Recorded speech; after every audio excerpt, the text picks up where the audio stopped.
Welcome back जी। गुड़ खाने का शौक तो आपको भी है, मुझे भी है और फरा को सबसे ज़्यादा है, इसलिए फरा आज हमें दिखाने लगी कि गुड़ बनता कैसे है। ये शायद आपको भी मालूम नहीं है, शायद मुझे भी मालूम नहीं है, लेकिन फरा को मालूम है। हाँ, जैसे कि हमने कोशिश की कि हम अपनी इस ट्रेडिशन को, जो हमारी पंजाब की एक ट्रेडिशन थी ना, वेलना और गुड़ बनाना और शक्कर बनाना, उसको आपके सामने एक दफ़ा से फिर रिवाइव करें और आप देख सकें कि कैसे बनता था। सो आपका मुंह मीठा करा रहे हैं और आपको गुड़ बनाना जो है वो दिखाने के लिए लेके जा रहे हैं।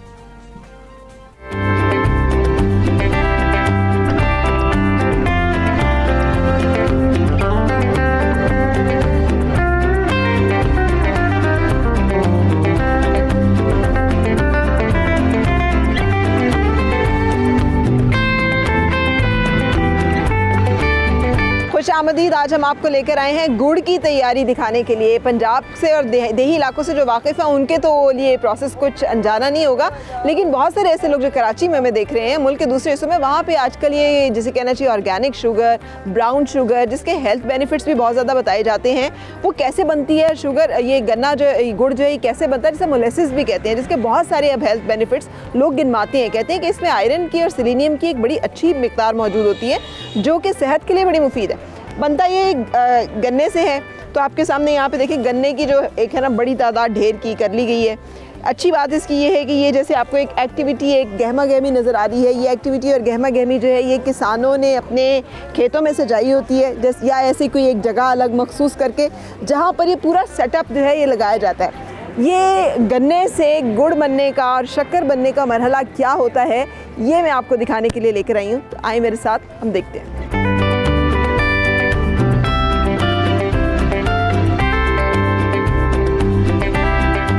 तो ये वो कैफियत है जिसको मोहम्मद बख्श साहब ने कहा था, फंस गई जान शिकंजे अंदर, जीवे वेलन विच गन्ना, रो कवे हुन रो मोहम्मदा, मुंजे रो तमन्ना। सो ये वो कैफियत है जिसको उन्होंने अपने उसमें बयान किया है। ये चूँकि देहाती जो लोग हैं वो इस कैफियत से हर रोज़ गुजरते हैं, वाकिफ़ हैं। तो ज़िंदगी किस तरह से इंसान को एक बाज़-औक़ात किसी ऐसे प्रोसेस में ले आती है कि उसका जिसे कहते हैं ना रस निकल जाता है। सो गन्ने का रस निकाला गया है। ये कौन सा गन्ना है जो यूज़ कर रहे हैं? ये तकरीबन कुछ दूसरे साल का है, दूसरे साल का है, ये दूसरे साल का है। ये आप सभी लेके एक दफ़ा इसको काट लिया नीचे से, फिर वो फोड़ करके बड़ा होता है, वो फिर जो गन्ना होता है उसका गुड़ ज़्यादा अच्छा बनता है। अच्छा, ठीक है। वो ये सीजन जब आता है ये जिम्मी तरह बनाते हैं, अपने लिए भी, अपने जानवरों के लिए भी। तो ये कोई अलग काश्त किया जाता है जो गुड़ के लिए गन्ना नहीं, बिल्कुल ऐसी बात नहीं है। अगर आप मंडी में ले जाना चाहते हैं, वही गन्ना मंडी में चला जाता है, उसी का गुड़ बन जाता है। अच्छा, ठीक है। सो ये रॉ जो है ये अब डाली जाएगी, इकट्ठी की जाएगी इस एक बड़े वाले कंटेनर में, और फिर यहाँ से मुंतकिल की जाएगी वो यहाँ पे इस कढ़ाई में।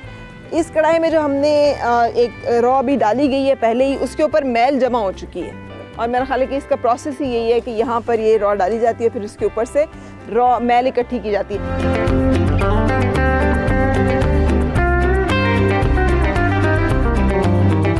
अच्छा जी, ये पहले तो बताएं कि ये जो सारा सिस्टम है, ये जो चूल्हे बने हुए हैं बड़े बड़े से, और ये कैसे, ये क्या है? ये उसकी आप ये समझ लें कि जो उधर से आग देनी है ना इसको, उसका धुआं दूसरी तरफ से निकलता है। अगर ना देंगे तो वो वापस वैसे ही आएगा। ठीक है। जो बंदा आगे बैठा हुआ उसके लिए प्रॉब्लम क्रिएट करेगा ये। सो इस तरह से जैसे जैसे ये पकता जाता है, ये आलाइशें इसके ऊपर इकट्ठी होती जाती हैं और फिर उनको ऐसे इकट्ठा करके उतारा जाता है। सो इतनी सी क्वांटिटी में ये डाला जाता है, और जब ये पकाया जाता है तो इसकी खासियत से फिर सारी मैल जो है वो ऊपर आना और इकट्ठा होना शुरू हो जाती है, जिसको फिर उतार लिया जाता है। तो ये इसका कोई असर तो नहीं है कोई सेहत के लिए? इसका कोई असर नहीं होता। ये तो एक देसी चीज़ है मैडम साहब। इसका अगर एक चीज़ जो इतनी हाइट पे उभर रही है इसके अंदर, रॉ के अंदर, जब उसमें डालते हैं क्या असर उसका, वो उसकी जो असर दिखाती है वो मैल को एक साइड पे करती है। ठीक है।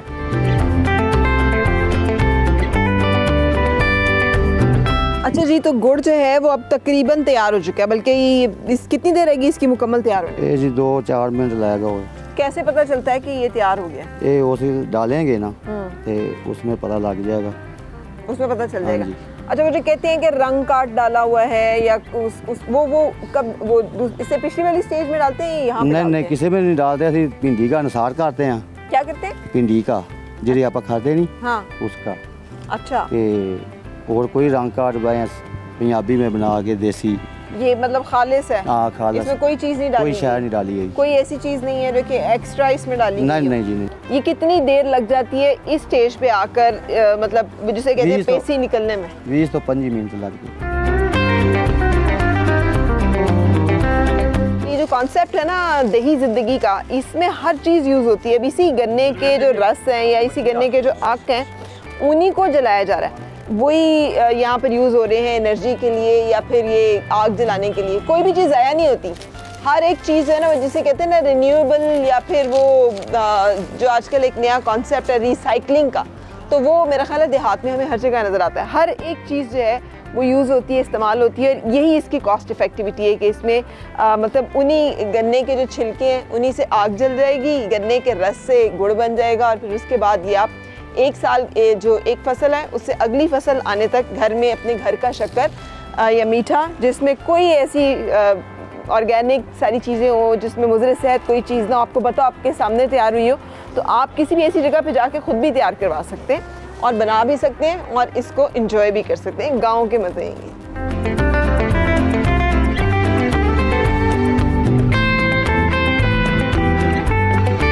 तो अब आपके सामने ये जो कढ़ाई में से इसको मुंतकिल किया जा रहा है, ये लकड़ी का इन्होंने एक ऐसा ट्रे सा बनाया हुआ है, खुला सा बड़ा सा, जिसमें वो सारा जो राब है जो कि बन चुका हुआ है, तैयार हो चुका हुआ है, वो हमने निकाल दिया इसमें। अच्छा, ये जो आप इसमें चला रहे हैं ये ठंडा करने के लिए इसमें चला रहे हैं? हाँ, ठंडा करने के लिए। इसके बगैर ये ठंडा नहीं होगा? नहीं होगा। अच्छा, पुराने जो बनाए जाते थे गुड़ उस तरीके में और ये जो आप बना रहे हैं इसमें क्या फ़र्क है?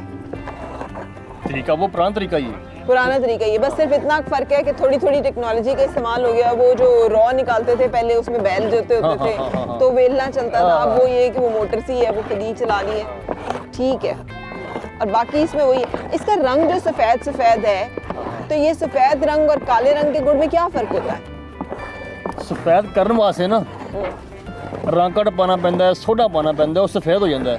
ठीक है। सो ये आपके सामने गुड़ को ठंडा किया जा रहा है और ये ठंडा करके जमना शुरू हो जाएगा। जब ये जमना शुरू हो जाएगा तो फिर इसको छोटी छोटी डलियों की शक्ल दे दी जाएगी, जिसे पंजाबी में पेसी कहते हैं, और वो वही गुड़ है। अच्छा जी, तो आपने ये शायद ये पूरा गुड़ खरीदा है? जी बिल्कुल। अच्छा, और अब आप इसमें अपनी मर्जी से मेवे डलवा रहे हैं? जी जी बिल्कुल। ये एक सीज़न होता है साल के शुरू में, जब ये कपास का ये सीज़न आता है जो है गन्ने का, उस वक्त ये गुड़ तैयार किया जाता है। हम लोग फिर पूरे साल का जो है ना अपना ना वो तैयार कर लेते हैं, और घर से मैं खुश्क मेवाजात लेके आया हूँ इसमें डालने के लिए। देसी घी जो है इसमें शामिल करवाया है, और अच्छा। फिर जो है ना अपना ना ये हम लोग अपने अजीज़ो कारब को जो दूसरे शहरों में तोहफे के तौर पे भी भेजते हैं। ठीक है। और उसके अभी इसमें ये डाल दिया गया है और ये खुश्क भी, वो ड्राई भी हो चुका है। अगर आप देखें ना तो वो उसके ऊपर हाथ भी लगा रहे हैं, तो वो उसके अंदर फिक्स कर रहे हैं उसको, ताकि उसके ऊपर ज़रा चिपक जाए। और अब जब इसको ये फाइनली एक दफ़ा खुरचेंगे तो फिर ये पेसी की शक्ल बनता जाएगा। अच्छा जी, अभी ये गुड़ जो है तैयार होना शुरू हो गया। ये निकाल के दिखाएं कैसे बनती है ये डली।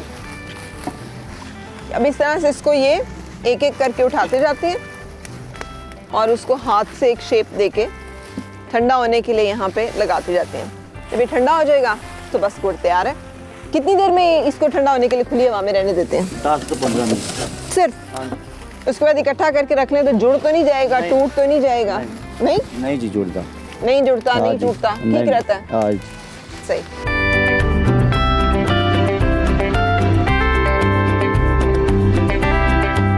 अस्सलाम वालेकुम। वालेकुम सलाम। क्या नाम है आपका? हमीदा बीबी। हमीदा बीबी। हमीदा बीबी, गुड़ लेने आई हैं आप? जी। अच्छा, कितने का गुड़ लिया है? 140 रुपये। 140 रुपए किलो। जी। गुड़ की पहचान है आपको? हाँ जी। क्या अच्छी पहचान होती है अच्छे गुड़ की? अच्छा कि गुड़ बाजार से लिए कि मज़ेदार नहीं होता है, कि बेलने वाला गुड़ अच्छा होता, मज़े का होता है। ये बेलने वाला गुड़ अच्छा होता है? जी। अच्छा, तो आपने उस वाले से नहीं लिया, इस वाले से क्यों लिया? उसका रंग तब्दील है, इसका रंग अच्छा है। उसका रंग तब्दील है, इसका रंग अच्छा है। तो ठीक हमें भी है। बताइए ना कि रंग अच्छे की पहचान क्या होती है? हाँ जी, एक जो रंग अच्छा ज़्यादा ब्लैक हुए सही नहीं होता, दरमियाना हुए सही, मज़े का बनती चीज़। दरमियाना रंग होना चाहिए जी, फिर सही मज़े की चीज़ हाँ बनती जी। है। सही। चलिए, बहुत शुक्रिया, थैंक यू वेरी मच। सो हमीदा बीबी की तरह बहुत सारे जो अब घराने और ख़वातीन हैं वो इसी तरह से गुड़ ख़रीदती हैं और गुड़ की मुख्तलिफ़ चीज़ें भी बनाती हैं। कितनी सेल हो जाती है दिन की? तकरीबन जी मन को गुड़ 1.5 मन रोजाना का विक जाता है। मन 1.5 मन माशाल्लाह रोजाना का बिक जाता हाँ है। कौन लोग लेते हैं? गाड़ियों वाले रुकते हैं? बस गाड़ियों वाले। हाँ जी, गाड़ियों वाले और इस दफ़ा कोई आपको लग रहा है कि गुड़ ज़्यादा बिक रहा है, लोग ज़्यादा ले रहे हैं? ज़्यादा बिक रहा है, ज़्यादा ज़्यादा बिक रहा हाँ है। जी। इस दफ़ा ज़्यादा बना है पिछले सालों के? ज़्यादा, बहुत ज़्यादा बिक रहा है।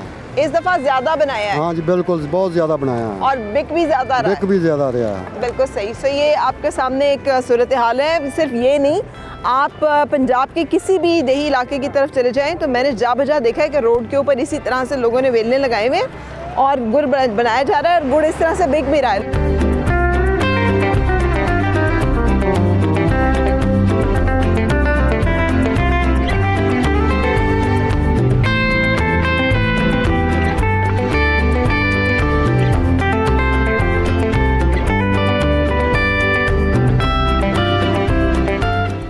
जी, तो ऐसे बनता है गुड़ और कैसे खाया जाता है वो फरा ने हमें नहीं दिखाया। फरा, कैसा था टेस्ट? ये बहुत अच्छा बनता है। और आपको पता है हमजा, पुराने ज़माने में ना गुड़ वाले वो जो पॉपकॉर्न्स भी बनते थे, है ना, बनते थे। वो मुझे बड़े पसंद थे और अभी तक भी अगर कभी मुझे फरमाइश करके मौका मिले गाँव जाके तो मैं फरमाइश से बनवाती हूँ और गरम गरम खाती हूँ चाय के साथ। वाह वाह वाह, क्या वाह वाह, क्या बात है। फरा ने हमें दिखाया कि मीठा कैसा होता है, गुड़ कैसे बनता है और बड़ा बेहतरीन एक और आसान प्रोसेस है। वैसे मेहनत इसके अंदर है लेकिन बड़ा, जिसको कहा जाए कि एक देहाती जो तरीका है बड़ी आसानी से मिल जाता है। हाँ, मुझे कल्चर की वजह से बहुत अच्छा लगता है। ये हमारे जिसे कहना चाहिए देही कल्चर का एक हिस्सा है, तो मुझे अच्छा लगता है। बिल्कुल ठीक है। तो गुड़ खाइए। जिस तरीके से फ़रा खा के आई हैं, मेरे लिए नहीं लेके आई, तो मुझे मेरी नाराज़ी है ये फ़रा के लिए। और मैं अभी फ़रा से यही पूछ रहा था कि आप मेरे लिए तो नहीं लेके आई। मैंने उठाया ही नहीं वहाँ से। मेरे पास वैसे बड़ा अच्छी क्वालिटी का अपना गुड़ जो है घर का मौजूद है। आप चाहें तो मैं चाहूँगा, मैं ऑन एयर ये कह रहा हूँ कि मैं फ़रा से चाहता हूँ, मैं आपको बताऊँगा कि फ़रा ने मुझे दिया या नहीं दिया। खैर, आगे बढ़ते हैं और बात करेंगे क्रिकेट की। कोई अच्छी खबर नहीं है, दूसरे दिन का खेल ख़त्म हो गया। 286 पर 3 आउट है न्यूजीलैंड के, सिर्फ 11 रन रह गए हैं और उसके बाद लीड वाला प्रोसेस शुरू हो जाएगा। पाकिस्तान ने ये क्या किया? वही किया जो कि पाकिस्तान से एक्सपेक्टेड था। क्या हम फ़र्क कुछ सोच रहे थे इसके अलावा? अच्छा, मैं सोच रहा था कि स्कोर ठीक है, बैट्समैन चले, टॉप ऑर्डर ने इतना बेहतर नहीं किया, नीचे स्कोर कुछ बेहतर हो गया था। अगर बॉलर्स कुछ बेहतर कारकर्दगी दिखाते तो ये मैच कुछ फंस भी सकता था, पाकिस्तान जीतने की तरफ जा सकता था। अब तो मुझे लगता है कि शायद ड्रॉ करना पाकिस्तान की एक पहली हिकमत अमली होगी। जीतना तो बहुत दूर की बात है, मैं ही बातें नहीं करूँगा।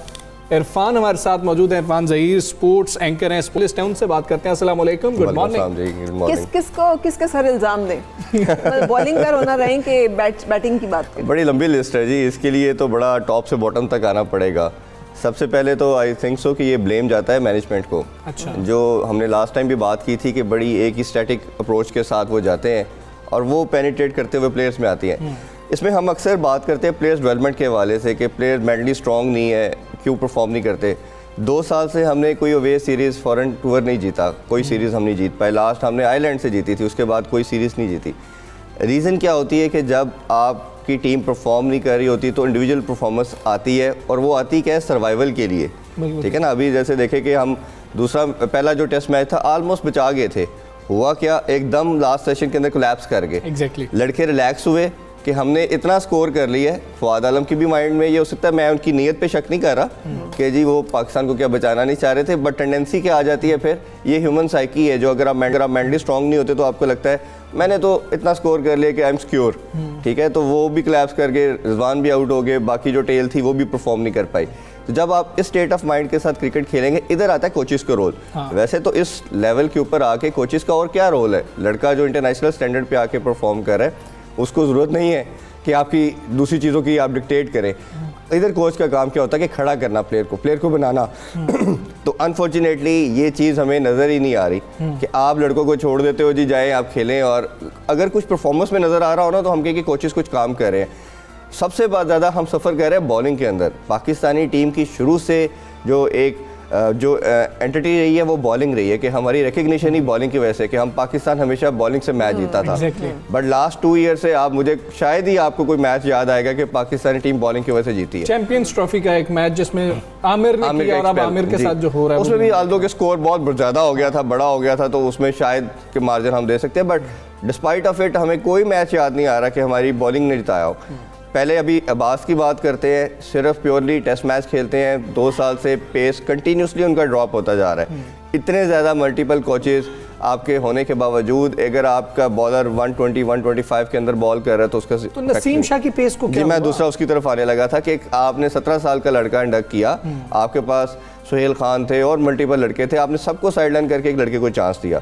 अगर उसका भी पेस नहीं मिलेगा, और आपको पता कि वो बड़ी वेवर्ड बॉलिंग करते हैं वो, ठीक है, चले माना कि इस पेस के ऊपर हो जाता है, बट अगर आपका पेस भी ड्रॉप करेगा, 5 6 7 नॉच नीचे आ जाएगा, तो ओबियसली वो बैट्समैन के लिए बहुत ज़्यादा डिफरेंस आ जाता है खेलने के लिहाज से। अच्छा, ये तो हो गया। और एक वो जो फड्डे चल रहे हैं, मतलब मोहम्मद हफीज़ जो है वो उससे भी एक सर्द महरी, बात कर लें आप, आमिर का तो सामने आ गया खुल के, फिर मतलब इसी तरह सरफराज लेके गए हैं और मतलब साइड पे बिठाया हुआ है आपने, और बाबर तो बड़ा अच्छा एक टूर लगा के आ रहे हैं। उनसे पूछा जा सकता है मौसम कैसा मस्ती था, करके आ रहे हैं। और सुनाएं कैसा वहाँ पे वक्त गुजरा, क्या क्या कुछ करते रहे आप। आपने फलां जगह देखी न्यूजीलैंड में, कितनी अच्छी है ना वो।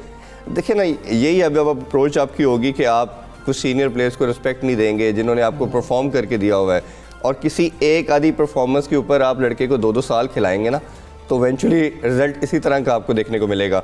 सरफराज आपको लेके गए थे, आल्दो के उसने रिजवान ने अच्छा परफॉर्म किया, बट आपकी फिर भी नंबर 1 चॉइस जो थे वो आपके डेफिनेटली सरफराज थे, जिसने आपको चैंपियन ट्रॉफी जिताई, आपको 11 मैचेस सीरीज कंटिन्यूसली जितवाई। गुड रीजन आपने गुड लाइन लगाए रखा। जी बिल्कुल। अभी भी आपने अगर देखें, अगर आपकी नंबर 1 चॉइस रिजवान है तो सरफराज को आपको किसी सूरत नहीं लेके जाना चाहिए था। आप सेकंड ड्रॉप कर देते, जी ड्रॉप करते, आप उन्हें कहे जी आप डोमेस्टिक परफॉर्म करें। आप रोहेल को ऑलरेडी आपने सेकंड कीपर रखा हो, तो 3 कीपर का तो कॉन्सेप्ट ही नहीं बनता ना।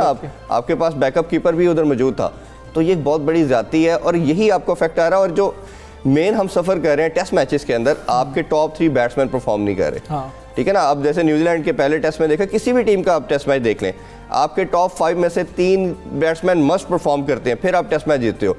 मैं लास्ट 2-3 ईयर्स के स्टैट्स देख रहा था, पाकिस्तान का जो एवरेज स्कोर है टेस्ट मैच के अंदर वो 250 से 300 है। कभी भी आप टेस्ट मैचेस इतने स्कोर के साथ नहीं जीत सकते, ठीक है ना। आप अगर न्यूजीलैंड जीता तो उसने 430 किया है पहले इनिंग्स के अंदर, या इवन किसी भी। अच्छा इरफान, शान मसूद के साथ क्या हुआ? शान मसूद को बॉल बहुत अच्छा पड़ गया था कि वह आउट हो गया, फिर फवाद आलम का गेंद देखा मैंने, मुझे लगा कि शायद बहुत ही अनएक्सपेक्टेड सा गेंद पड़ गया फवाद आलम जिस पे आउट हुए। इन दोनों को आप कैसे देखते हैं? ये कोई जस्टिफिकेशन नहीं है जी, बॉल तो वो बॉल करने ही आए हैं, उन्होंने तो हर तरह की बॉल करनी है, बट बीइंग अ प्रोफेशनल आपने उसको कैटर करना ना। आप देखिए 1 सेंचुरी स्कोर की शान मसूद ने, आल्दो के बड़े टैलेंटेड हैं, ब्रेन उनका क्रिकेटिंग ब्रेन बड़ा अच्छा है, बट आपको जब तक रिजल्ट प्रोड्यूस नहीं करोगे तो हम उसको कैसे एक्सेप्ट करें। एक इनिंग्स में परफॉर्म करके 7 इनिंग्स के अंदर आप 2 अंडर 10 खेल रहे हो, तो ये तो किसी तरह जस्टिफाइड नहीं है। और अगर पाकिस्तान सीरीज हो जाती है, यूएई के अंदर हो जाती है, उधर आप एक 100 मार देंगे, फिर कहेंगे जी मुझे 2 साल खिलाएं। इसी तरह फिर हारिस सोहेल से भी परफॉर्म नहीं हो रहा। फिर मैंने आपको शायद याद हो पहले मैच में भी कहा था कि आपका बनता था शफीक को लेके जाना, ठीक है, जिसने आपको सबसे ज़्यादा परफॉर्म करके दिया हुआ। तो ऐसी डिफिकल्ट कंडीशन के अंदर आप यंगस्टर को भी जब डाल देता है, अब यंगस्टर तो इनमें से कोई भी नहीं रहा, बट फिर भी ये आप सीनियर प्रो होना चाहिए था जो टीम को लेके जाता, मुश्किल टाइम पे खड़ा करता, और लेट मिडल ऑर्डर के अंदर हमें उन जैसे प्लेयर की डेफिनेटली ज़रूरत थी। तो किसी एक चीज़ के ऊपर हम क्या ब्लेम दें। और कैचेस जो हमने बात की, पहला मैच हम इजीली सरवाइव कर जाते अगर पाकिस्तानी टीम एटलीस्ट कैचेस अपने होल्ड कर लेती, हमने कैचेस भी नहीं पकड़े।